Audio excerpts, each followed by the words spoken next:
Hello दोस्तों, welcome to my YouTube channel. आज मैं आप लोगों को a female student arrives at Imperial Academy का पार्ट 9 एक्सप्लेन करने जा रहा हूँ। So let's begin.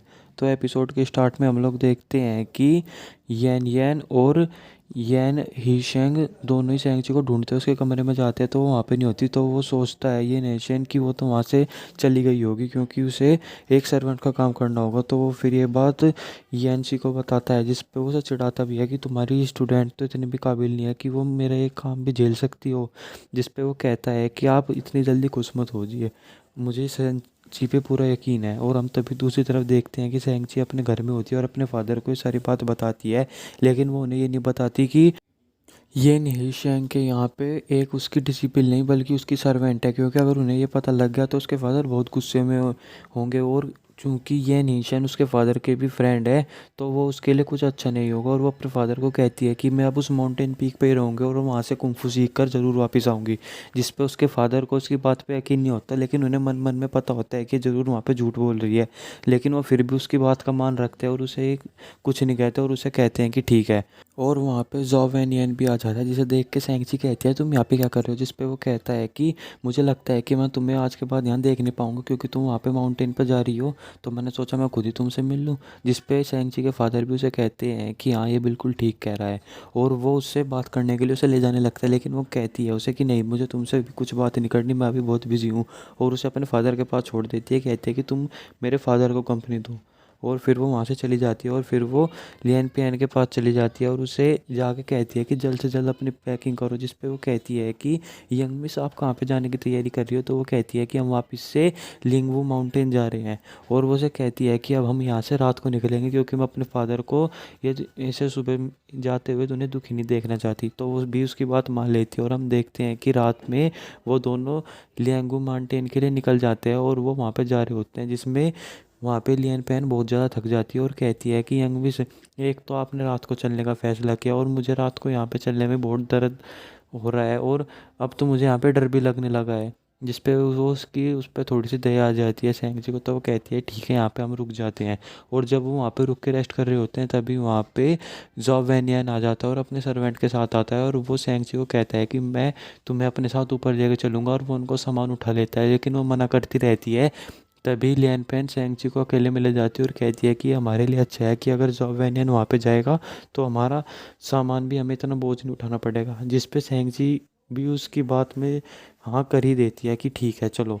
और वो उन्हें वहाँ से वापस यन हेशियन के हट के पास ले जाती है। और जब वो लोग वहाँ पे पहुँच जाते हैं तो तब तक वहाँ पे दिन हो जाता है। और फिर तभी ये नेशन वहाँ पे इतने सारे लोगों को देख के थोड़ा सा इरिटेट सा होता है। तो तभी वहाँ पे जॉ वैनियन एक वाइन की बोतल निकाल कर उन्हें देता है, जिस पे वो बहुत खुश हो जाते हैं। और तभी वहाँ पे येन यूनसी उसे बताता है कि मेरे अंकल को सिर्फ दो ही चीज़ें पसंद है, एक तो अच्छी वाइन और एक अच्छा खाना। और वो कहता है कि तुम इसी चीज़ का फ़ायदा उठा के क्यों ना अपनी इमेज अच्छी बना लो।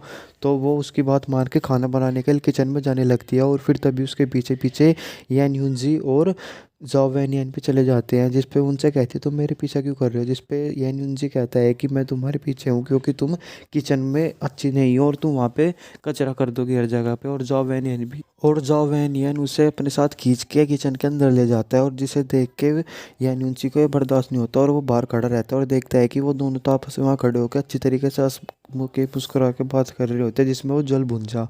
और फिर वो तभी अंदर चला जाता है और कहता है कि चलो आज मैं तुम्हें यहाँ पे कुछ अच्छी चीज़ें बनानी सिखाऊंगा। और वो उसके लिए एक बहुत ही महंगी स्पाइसी मसाला लेकर आया हुआ होता है, जिसे देख के बहुत खुश होती है और कहती है कि अब तो हमारा काम ज़रूर बन जाएगा। जिस पे जॉब वैनियन का भी मुंह चढ़ जाता है और फिर वो उसकी मदद करने लगते हैं। जिस पे उन्हें वो मना करती है सेंगची कि नहीं मैं खुद करूँगी। जिस पे तभी वहाँ पे लियन पेन भी आ जाती है और उनका मामला सुलझाने लगते हैं। कहती है कि यंग मिस अगर ये आपकी मदद करना चाहती है तो अच्छी बात है ना। तो वो उसकी लियन पेन की बात मान जाती है और कहती है कि ठीक है अगर ये मेरी मदद करना चाहते हैं तो कर सकते हैं, लेकिन ये मेरी बनाई हुई किसी भी सामान में कोई हाथ पैर नहीं लगाएंगे। हाँ, ये मेरे सामान के जो भी कोई रेसिपी होगी उसके लिए कुछ सामानों को काट सकते हैं या फिर मसालों को काट सकते हैं। जिस पे वो उनकी बात मान जाती है और फिर वो लोग भी अपना काम करने लगते हैं। और लियन पेन भी वहाँ से बाहर आ जाती है और वो देखती है कि वहाँ पे तो मास्टर येन येन येन को उसकी एक्सरसाइज करवा रहे होते हैं और वो भी एक मूंगफलियों से।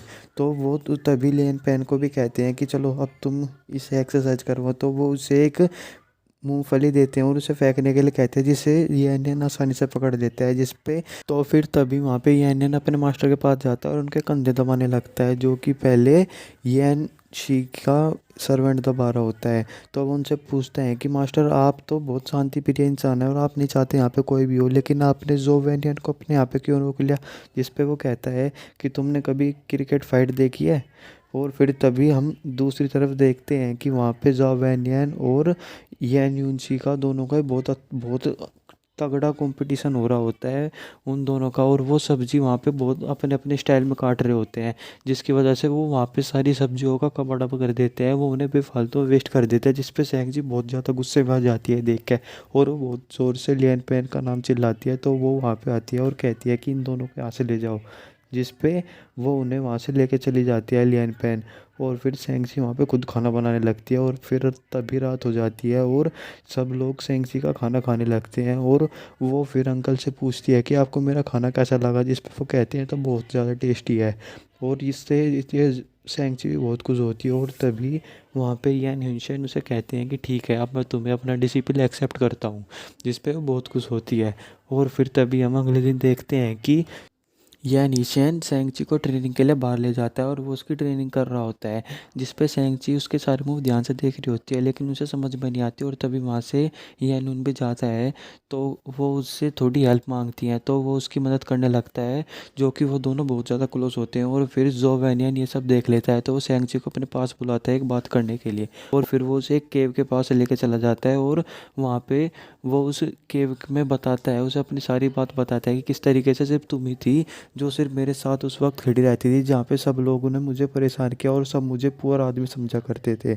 और तभी अचानक वहाँ पे सैंगची अपने मास्टर के पास होती है और वो वहाँ पे यानी उनकी तारीफ़ कर रही होती है, जिस पर उसके मास्टर उसे देखते हैं तो उनके पास जाती है और फिर उन्हें बताती है कि आप जैसा समझ रहे हैं ऐसे नहीं है। जिस पे फिर यह एनियन तुम्हें हर वक्त एक सीक्रेटली प्रोटेक्ट करना चाहता है। जिस पे वो पूछती है आप सीक्रेटली क्या मतलब है? जिस पे वो बात पलटना चाहती हैं और गलती से उनके मुंह से बायशी का नाम निकल जाता है। जिस पे वो कहती है कि ठीक है, मैं अभी बायशी से सारी चीज़ के बारे में जाके पूछती हूँ। और फिर वो तब बायशी के पास जाती है, तो बायशी से वो पूछती है कि इसका क्या मतलब है कि वो मुझे हमेशा प्रोटेक्ट करते हैं। जिस पे वो बहुत डर जाता है बायशी, तो कहता है कि आपको पता लग गया कि वो फायरवर्क जो वहाँ पे उन्होंने करवाया था वो मेरे मास्टर ने करवाया था। जिस पे कहती है कि वो उसने करवाया था। और वो ये भी बताता है कि वहाँ पे जब आपका एग्ज़ाम हो रहा था तो वो आपको लगता था कि उन्होंने एग्ज़ाम को आपके लिए हार्ड किया है, लेकिन वो आपके लिए एग्ज़ाम आसान करना चाहते थे। जिस पे उसे थोड़ा सा बुरा लगता है सेंगजी को कि वो हमेशा उसे बुरा समझती थी एनियन को। और फिर वो उसे ढूंढने के लिए चली जाती है और तभी वहाँ पे जाओ एनियन का सर्वेंट आता है और वो कहता है कि मेरे मास्टर आपसे मिलना चाहते हैं, वो केव के बाहर है। जिस पे वो मना करती है, लेकिन फिर वो कहते हैं कि अब जल्दी से यहाँ पे बारिश होने वाली है, तो प्लीज़ आप चल दीजिए वहाँ पे। तो वो उसकी बात मान लेती है कि ठीक है चलो। जब वो अपनी बात सुना रहा होता है तो वो सारी केव थोड़ी सी डिसबैलेंस हो जाती है और वहाँ से बहुत सारे पत्थर नीचे गिर जाते हैं। और इसी के साथ हमारा एपिसोड भी खत्म।